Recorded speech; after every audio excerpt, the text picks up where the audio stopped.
There's been a lot of talk in recent years about how drone warfare in Ukraine is reshaping how future wars will be fought. A lot has been written about asymmetric warfare and how Taiwan can apply the lessons learned in Ukraine to defend against the Chinese invasion. But there's been much less said about exactly how to apply the lessons learned from Ukraine, what the key differences are between the two countries, and how exactly Taiwan and the US can prepare to fight China in a future war where drones will play a prominent role. We now have a much clearer picture of these questions. The Center for New American Security, CNAS, a Washington, D.C. based think tank focused on the future of the US military and a potential war with China, published a study entitled Swarms Over the Strait, Drone Warfare in a Future Fight to Defend Taiwan, that takes a deep dive into these questions to imagine a future drone war in the Indo-Pacific theater.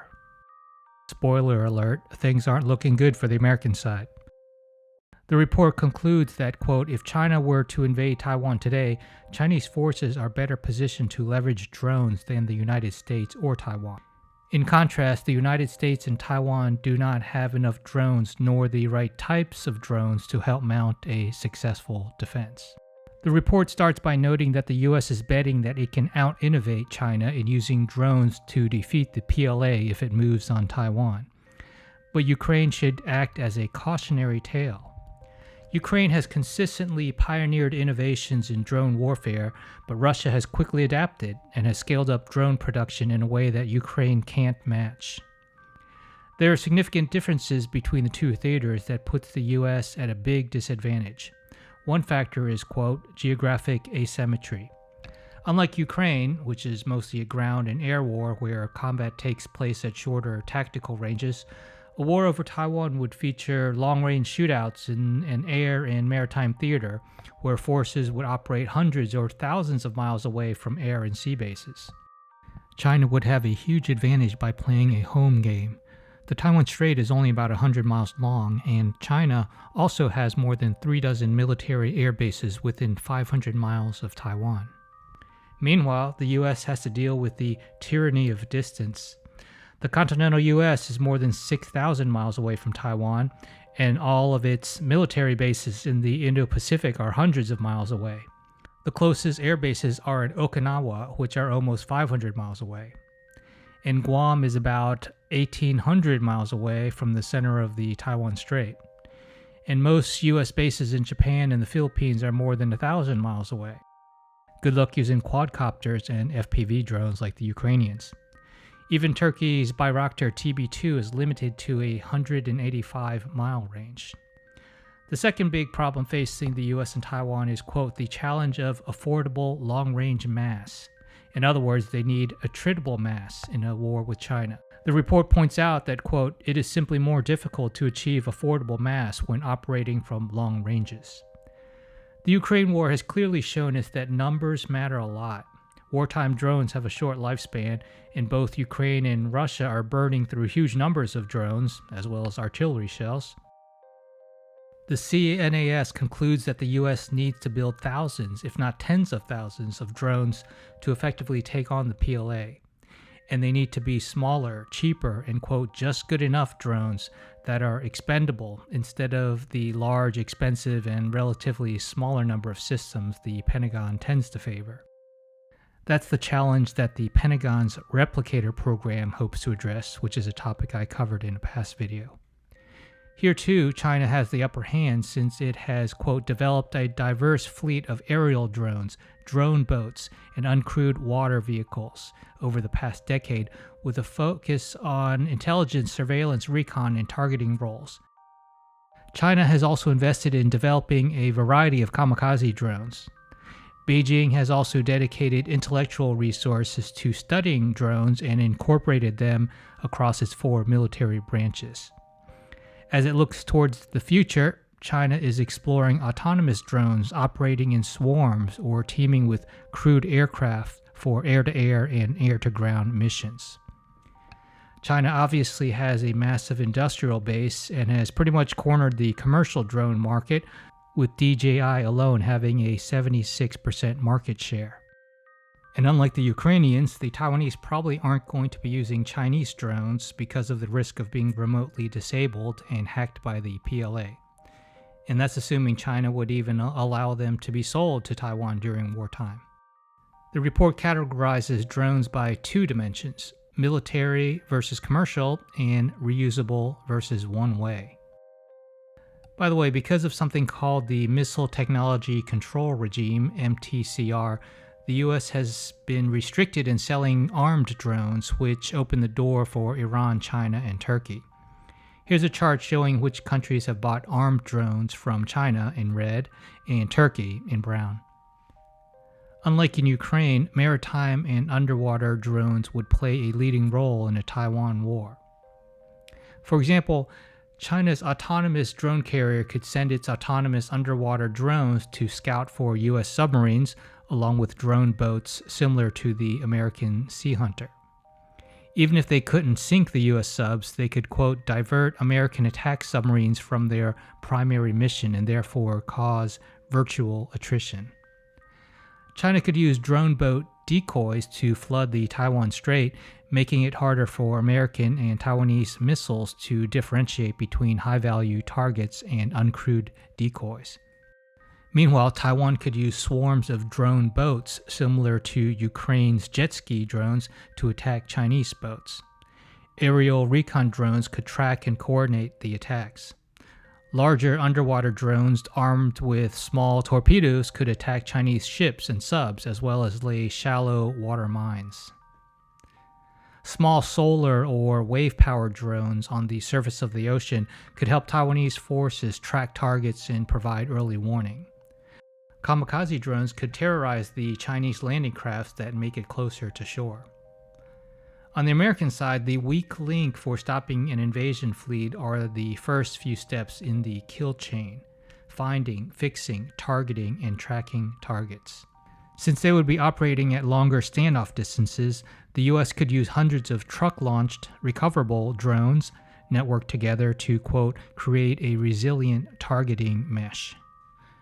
The authors of the report point out that today's drones are mostly human-piloted or are programmed to go to a fixed GPS point. So whichever nation can develop the most sophisticated fleet of autonomous drones will have a big advantage. And because the ocean is relatively uncluttered compared to all the objects on the ground in Ukraine like houses and trees, AI should have an easier time identifying targets. And while a kamikaze drone would not be big enough to sink most Chinese ships, they could take one out if they were used in a swarm attack. Another idea is to pre-position American drones on Taiwan itself, like kamikaze anti-ship drones or small underwater drones, which could be deployed by US Special Forces on the island. Smaller drones with limited ranges would only be viable for the US if they were pre-positioned inside Taiwan. It's a similar story in the air. The US should also invest in thousands of long-range, fully autonomous kamikaze and stealthy aerial drone swarms networked together to flood the airspace above the Taiwan Strait. Because they complete the entire kill chain themselves, you don't need to worry about electronic warfare jamming communications with an operator.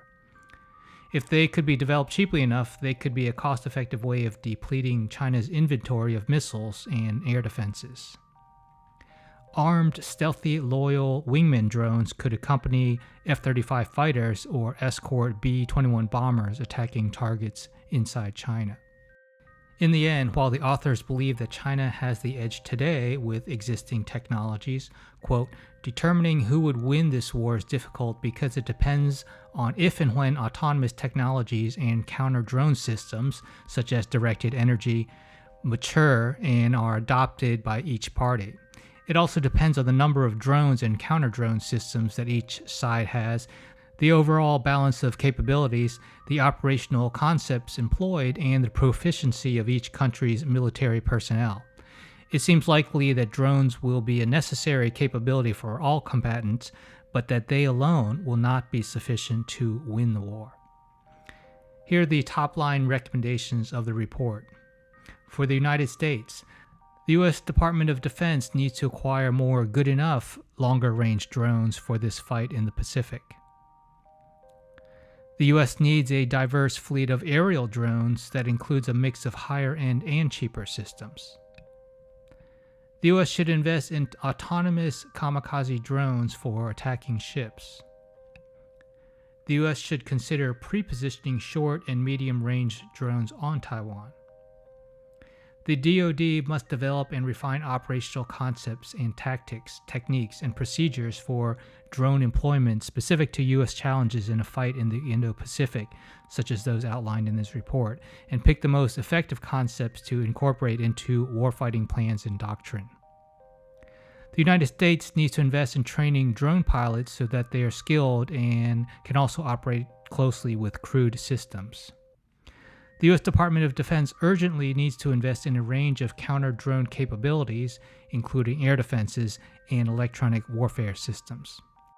The DoD and Congress, in partnership with U.S. industry, need to build both the commercial and military drone industrial base so that it can scale production and have surge capacity.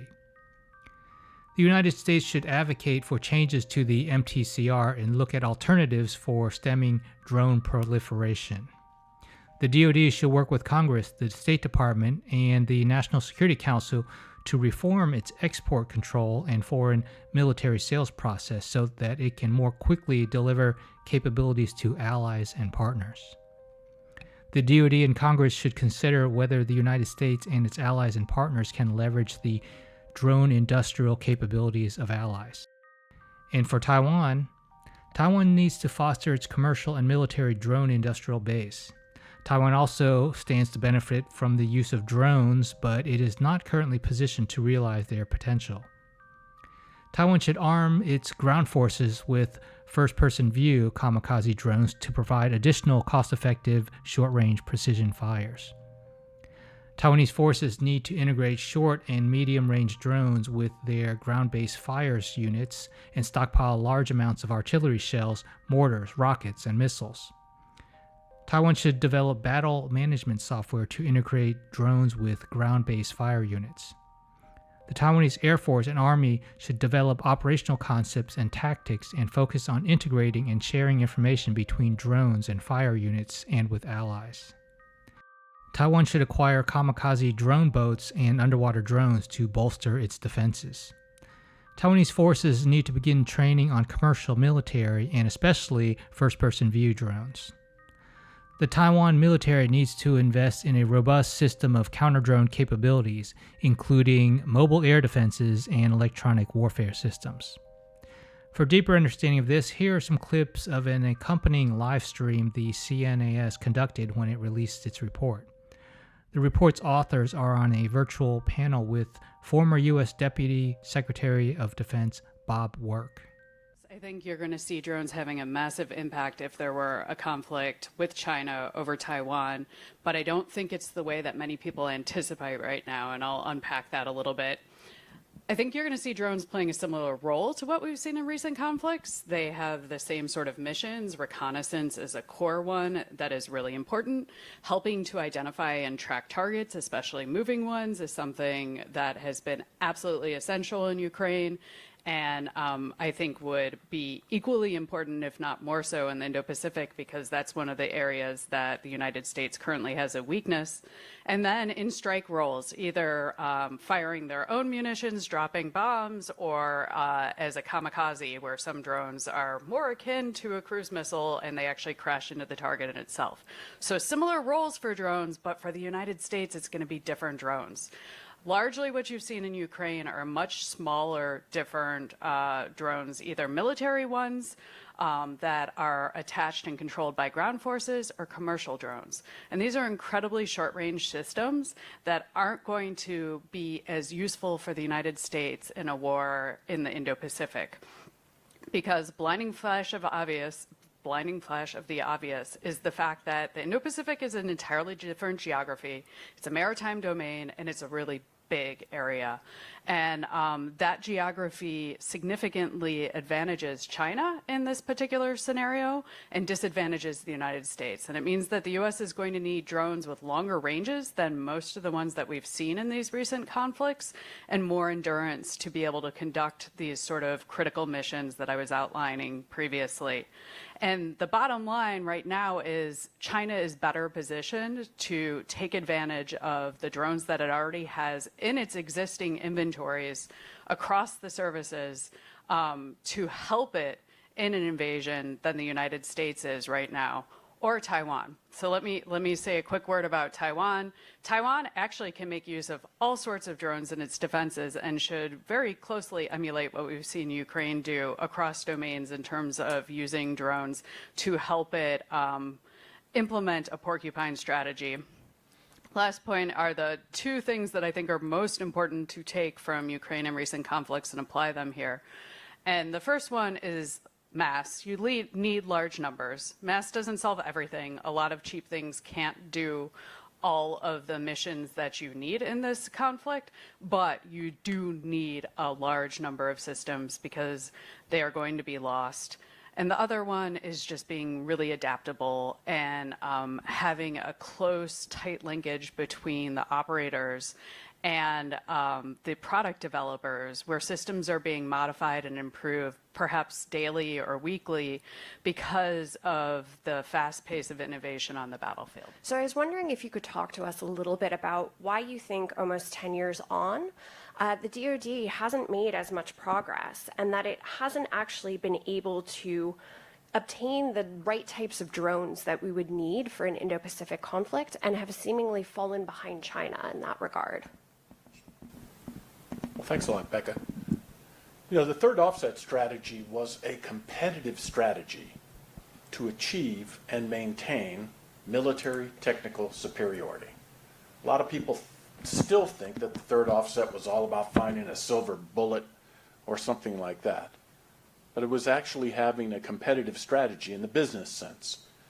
We had the dominant market position in guided munitions warfare, and the Chinese were trying to gain market position. That was a bad thing. Even if they achieved parity in a fight in the Western Pacific, that would be a real big problem for the joint force. So we were animated by a lot of work done by the Defense Science Board. I think most of you know these are graybeards who have been in the department for a long time. And they said, look, of all the different technologies, there is one technology you must dominate if you want to maintain military technical superiority, and that was autonomous systems. Now, a lot of people think that it was about AI. AI was a means to an end. You have to have high-quality AI to give you high-quality autonomous control systems, but it was all about getting autonomy into the department in a very, very broad campaign. Now, we thought of autonomy in two ways. We called it human-machine collaboration was the first one. These were generally software, things like that, that machines would help humans make better, faster, and more relevant decisions. And then there was human-machine combat teaming. It was actually we called autonomy in motion. And it was the full panoply of autonomous systems. In the air, on the sea, on the ground. And it really was, we want all of the services and military departments to go after these systems, test them, develop new operational concepts for them. Now, right after I left as the Deputy Secretary, I came here to CNAS as the CEO. And there was a fellow here by the name of Sean Brimley. And he and I worked for a year on a monograph that said, okay, where would this autonomy stuff go? And the title of the monograph was 20YY, War in the Robotics Age. So what the third offset envisioned was, first, you're going to start getting better in AI. AI would allow you to have better autonomous systems. Autonomy would lead to what we refer to as algorithmic warfare, in which algorithms and data and all sorts of autonomy were really what the department would go after. And after that, at some point in time, the proportion of unmanned systems to manned systems, or I guess we call them crewed systems now, crewed and uncrewed systems, the proportion of uncrewed to crewed would flip, and you would have more uncrewed systems than you would crewed systems. And we envision that being a new revolution in war, that it would change the way we fought. And so the third offset was, what do we have to do to make sure we get there first, and that our autonomous systems are better than any potential rival or adversary? Now, the second part of Becca's question is, why haven't we gone faster? This is one of these things where you could see a glass half full, glass half empty. There is a lot of autonomy and autonomous systems being developed in the Department of Defense right now. It's stunning when you just look at the broad range of everything that is happening. And I would say we're not as far along as I would like it to be, and I'm sure Becca and Stacy and Andrew would like it to be. And I would say that there's two reasons for that. The first reason was that the third offset strategy came about in the same year that sequestration triggered. And there just wasn't a lot of money. Readiness cratered, and the heads of the services were putting all their O&M, any extra O&M money they had, they were putting it towards readiness. We had to cut research and development during this time frame, which we didn't want to do because we're in this long-term technological competition and we're cutting R&D. So that's the first reason we got off to a slow start.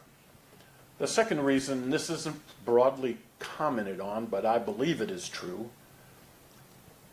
the first set of drones or uncrewed systems are remote controlled. There is a pilot, and a pilot that does the first person view drone attacks. And the departments, the military departments were saying, look, we don't want to pursue a future where we're going to create more manpower requirements. And so they were slow until the AI caught up and the autonomous systems caught up. And now they're talking about true autonomous systems, where the autonomous systems are given a mission and the autonomous systems can complete that mission without human interference or oversight. I guess a third issue would be the United States doesn't do something like this without really considering the principles behind it, the safety behind it, the international ramifications of it. And we spent 2 or 3 years doing all that work. We lead the world in that work, by the way, and I don't think the U.S. gets near enough credit for what it did. But we were trying to get all of the policy issues, how much oversight does a human have to have? All of those things were being debated, and that slowed things down too. So could you tell us a little bit about your experience as probably the best red player I know in all war games, sort of what the red team counter-intervention strategy is, and more of the innovative operational concepts that China could do leveraging drones, which I know aren't always at the forefront of what we see in some of the games that we do. Yeah, thanks a lot, Becca. I think that, for those who've been around the block, a few times, the red counter-intervention strategy is pretty well understood, going back to, I think, Bob, it was you who stood up on stage back in 2016 holding up Jeff Engstrom's System Destruction Warfare report, and sort of, I think after that point, everyone in the business read it at least once, if not 7,000 times. But that report does a good job of sort of laying out the raison d'etre behind red thinking and systems thinking and sort of delaminating combat systems. So I don't want to belabor that point here, but I really want to dive into the way that China might employ uncrewed systems in this space. Because I think it's different than a lot of the ways the U.S. might think about it, mainly because of the range dichotomies that Stacy alluded to in her opening remarks. So obviously, China at parades has shown off things that look a lot like Shaheds and Harpies in terms of loitering munitions that might be used for a variety of different tasks, but one of the more interesting ones, obviously, is like suppression of enemy air defenses, because once they're able to achieve that sort of suppression of enemy air defenses, you can use more conventional air power, which the Chinese have in spades. So you can think of that way as there's a synergistic effect between certain classes of uncrewed systems operation and sort of the way you'd like to fight. They can open up the battle space and allow you to conduct those operations. And, standing on top of, Stacy's report, which is really fantastic, and thinking about the real use of artillery in Ukraine, you can think of the PLA rocket force and the PLA ground forces have a pretty considerable amount of artillery and rockets that can be employed in a potential Taiwan contingency. Like, that is another place where one of the primary uses of these systems that we've seen is for surveillance and reconnaissance, and you can think of a lot of synergies there. And two other things I want to sort of throw out as interesting things that came directly out of the work that Stacy did, and was privileged to be on some of those teams, was that there's back to Bob's point of competitive strategies, there's an interesting world to be explored in terms of using uncrewed systems to combat other uncrewed systems. So drone-on-drone warfare, you start to see that in Ukraine. You see people operating these EW stacks of systems where you'll have many different classes of drones operating together to achieve a certain effect. So if large numbers of these systems are introduced in the battle space, that will introduce a counteraction, and you can think of drones as being a core part of that, both kinetically and non-kinetically. And then lastly, I think there's a huge unexplored space for contested logistics. One of the interesting things, especially for maritime systems, and you've seen this from sort of some of the MacGyvered torpedo-esque solutions that the Ukrainians have used with great effect to basically render the Russian Black Sea Fleet non-existent. That's an interesting kinetic capability, but you could think about, all right, if I needed to clandestinely resupply a variety of forces, that might be a really interesting concept there, and how well does that scale? So there's some of the interesting places that when I, as a red teamer, look out and say, what can this be used for? What might we expect to see? And then obviously there's a very fascinating, and I think yet to be explored, action-reaction cycle here when we think about the long-term competitive balance in this, autonomously enabled future that Bob sort of laid out. Yeah. Now, this is about the Taiwan Strait. It's about 100 nautical miles wide. And one of the offsetting things, and I think Stacy brought it up and Becca, the tyranny of distance in the Pacific it's a big problem for us. But when you're fighting in a in a constrained geographical position, things start to get even pretty fast, especially if you have a place where you could operate your uncrewed systems from, like the island of Taiwan itself, or if the Taiwanese Army and Navy and Air Force operated theirs there in conjunction with us. So you can just imagine uncrewed underwater vessels putting up a fence, which would warn you when the Joint Island Landing Campaign has kicked off. Then you can envision uncrewed surface vessels as kamikaze drones like the Ukrainians are using, all sorts of attacks going into all of the ports on the other side of the straits to attack Chinese merchant shipping, Chinese combatants while they're sitting at port. One of the people in a recent war game up in the Naval War College said you have to think of these as either fast mines or slow torpedoes. But in the end, they all end with a big boom below the waterline, which is how you kill ships, by the bushelful. Now, over the other way that the Chinese would attack in the Joint Island Landing Campaign is air assault, helicopters. This is easily within range of helicopter assaults. And you can see uncrewed aerial vehicles being less expensive surface-to-air missiles against helicopters. The helicopters are relatively slow. They're not as maneuverable as a fast jet. And they are really going to be at risk from attacks by uncrewed aerial vehicles. At some point, the Chinese will get into landing craft and amphibious assault vehicles to get their people ashore. And those are going to be really, really vulnerable to top attacks from kamikaze drones.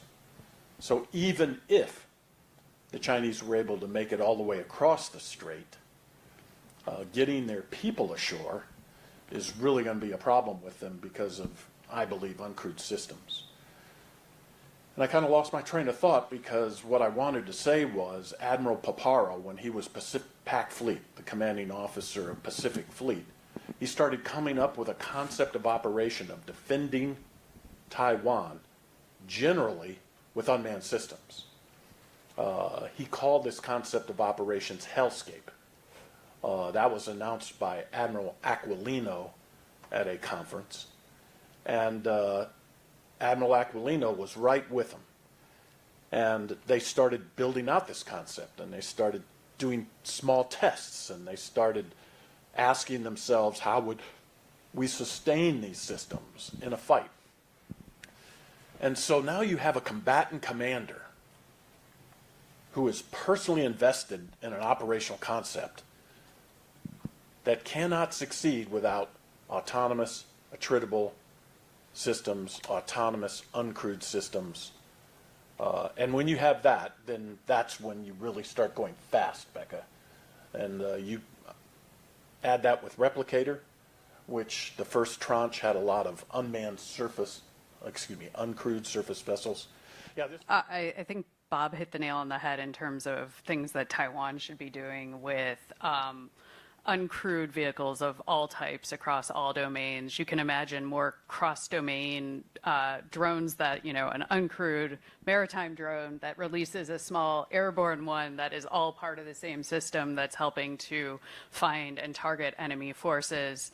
And I think Taiwan having layered defenses, like people have been arguing for a long time, pairing drones with precision-guided anti-ship cruise missiles of various lengths, and then it just really would be a hellscape, like Admiral Paparo said. For the United States, it's a little bit different, and we continually in analysis and war games have shown that our submarines and bombers are two of the capabilities that are really important, and the U.S. plans on focusing on trying to sink the invasion fleet as one of the core tasks that it would have to undertake in this scenario. And a lot of concepts center around firing long-range cruise missiles that could target Chinese ships. And that's great. There is a hole in that right now that has been pointed out in terms of the fact that the United States does not have great ability to target moving vessels. If you imagine that space is heavily disrupted and potentially not available, and also not necessarily providing you with the fidelity in terms of a targeting track that you need to actually fire a missile accurately. One role that drones could play is helping to direct those long-range cruise missiles to their final target and their endpoint. And there are a couple of different ways you could go about it. RAND in 2020 had a report that Tom Hamilton and Dave Ochmanek wrote, thinking about a targeting mesh. And they envisioned reusable drones that communicated with each other and shared information and were able to provide precise targeting data to long-range cruise missiles. And that's a potentially really useful concept if the drones are cheap enough, though recovering them does pose a lot of logistical challenges. I think a potentially simpler solution, and one in which you don't need to pass information to as many points, as having fully autonomous kamikaze drones that target the ships. And the line between this and a cruise missile is blurry, but you want these to be cheap enough that you have a lot of them, and where they don't have to reach back to get targeting coordinates. They can identify the ship, because ships have fairly distinct signatures, and make the decision on their own to go in and hit it if they find an enemy vessel. Bob. What do you think of Replicator? And what do you think needs to be done different? Replicator, you can draw a direct line from the third offset strategy to Replicator, and I commend Deputy Secretary Hicks for doing this. Now, one of the things that happened is we talked a lot about this in the third offset strategy. We said, look, when you are developing new capabilities, you want to reveal them for a deterrent effect. And you want to conceal them for a warfighting advantage if, God forbid, the war kicks off. And I think the department has been caught between that because they say, we're going to do Replicator. We're going to have a whole lot of replicators. We're going to have little uncrewed systems everywhere. They're going to be autonomous. They're going to be attritable. And we're going to do it in 18 to 24 months. And everybody's going, huzzah, huzzah. But then you don't hear anything about it.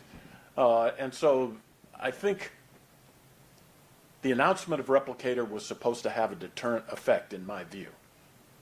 And I actually believe that it will.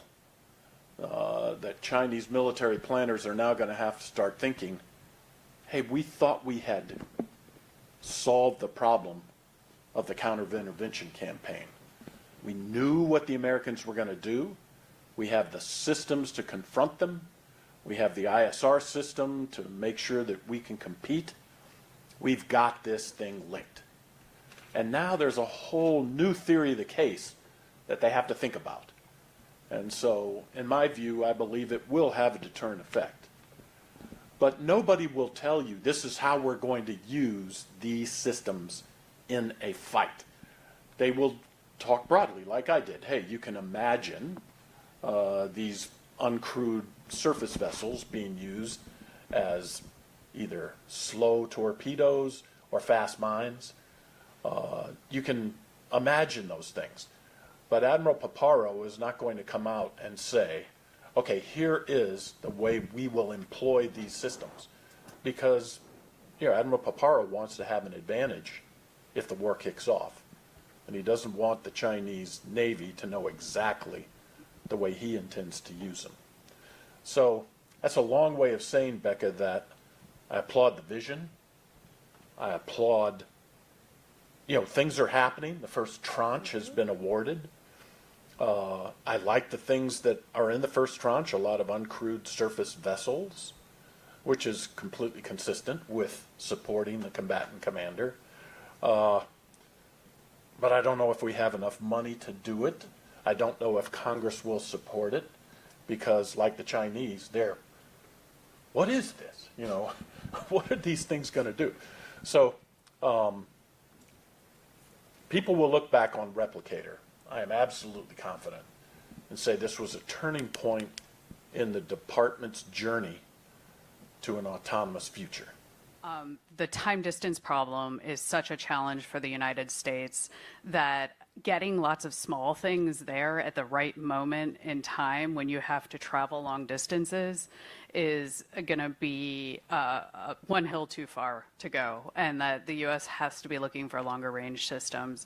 So the Air Force had announced the Enterprise Test Vehicle, which is another thing with DIU, that is supposed to be 500 nautical mile range. That's closer to where it needs to be, but really not long enough. You're needing to see things that have 1,000 miles for a one-way system. And then if they're intended to be reusable, you're looking at multiple thousands of miles and a pretty considerable endurance, which is likely to be bigger and more expensive, which means you're going to have to find ways to keep the costs down, try to leverage sort of commercial components whenever you can. But I would like to see more longer range air systems. I think more UUVs, the underwater vehicles as well, because that is a smaller system that the U.S. could potentially deploy covertly with submarines. So that could be useful for them. The other thing I just want to remark on is I think that a lot of the current discussions about autonomous systems are endemic of a larger problem in U.S. force planning, and it's that it's a binary. We think of things as it's either apples or oranges. It's either a 0 or a 1, and often the solutions that we need, Stacey was talking a lot about range, Bob was talking a lot about some of these attritable systems that can be, at the tip of the spear. There's a place for all of this, but it's how that these systems integrate in a concept of operation, not just for the early fight, but a concept of operation that moves from an early fight into a more protracted conflict and then finally ending at some theory of termination. And I think that oftentimes we run to the ball of a specific scenario or a specific problem, which is important, don't get me wrong, but we lose some of that breadth and we lose some of that perspective on how heterogeneous combat systems fit together and achieve deterrent effects, not just immediate deterrent effects, but deterrent effects that have some degree of longevity.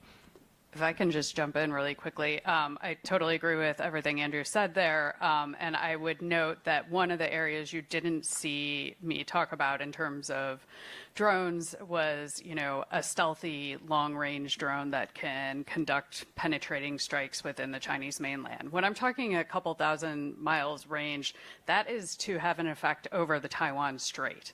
So one of the areas that we ended up not going, or the players ended up not going in the TTX that we ran, was thinking about deep strikes with drones, because then it has to be a stealthy system that's going to drive the cost up. And in fact, it doesn't have the sort of payload capacity that a bomber does. So it becomes a point where you're like, why don't we just buy more long-range bombers instead of drones at this point in time? So it's not to say that we don't need stealthy drones. I think that's very much what the Air Force is attempting to do with the CCA program for air-to-air combat, but those are not sort of conducting the same type of strikes and don't have the same sort of capacity that a long-range bomber does. Well, the first thing is to go after EW. You can see the success that the Russians are having with electronic warfare in Ukraine. In fact, those guys are serious competitors in the land of EW.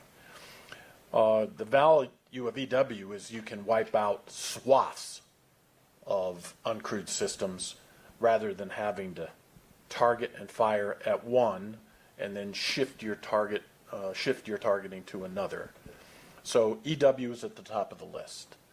The second thing would be kinetic systems. I think it was Metric who mentioned, drone v. drone. Can we put up a 100 drone swarm and go against their 50 drone swarm? And we're working that, not we, since I'm no longer in the Department of Defense, but the Department of Defense is working that problem now. They're trying to say, how do we control the the swarms? What would be our concept of operation? How would we do this? EW would be one, and I include cyber in EW, but a lot of people would argue that we should separate them and have EW and cyber defenses separate so that neither is lost by an overemphasis on one of the two methods. So electronic warfare, cyber, and kinetic systems. Although kinetic systems, trading drone v. drone, you better be on the right side of that cost equation, or you just get yourself into a whole bunch of issues when you're building your force structure. I would say that the Army just announced their new PRISM missile. It's the Precision Strike Missile. It's the replacement for ATACMS. It's got a longer range. It can go out to 499 kilometers. So it is a post-INF system. And it just hit a moving maritime target. First time, shot from an Army multi-domain task force and hit the ship. When they announced the PRISM, they are also announcing they're going to put a whole bunch of guided submunitions in the front end. So now you'll have a system where you shoot out the PRISM to a basket over the Taiwan Strait, it will poop out 10 or 20 uncrewed kamikaze drones.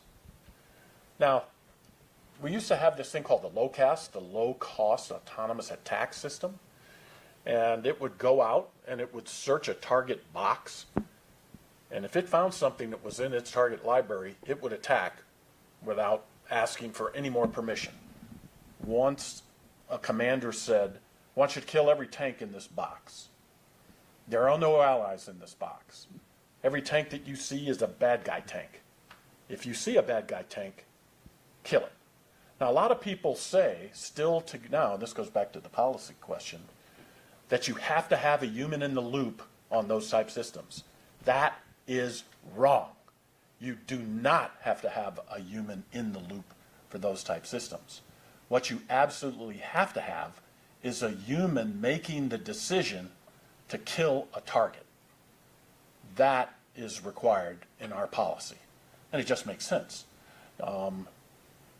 You don't want to say go out and kill any tank you see and find out that we're attacking M1 tanks. But you do not have to have a man in the loop on these systems. You have to have a concept of operation where a human must make the decision to take human life. As long as you have done that, then you are within our policy and within international humanitarian law.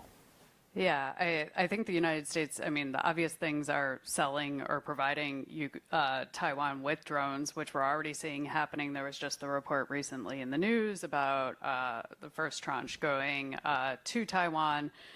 But that the U.S. right now can't produce enough itself. And this is actually a deficiency that both partners have in terms of the drone defense industrial base. The military and commercial side is too weak, and there need to be investments in both parties.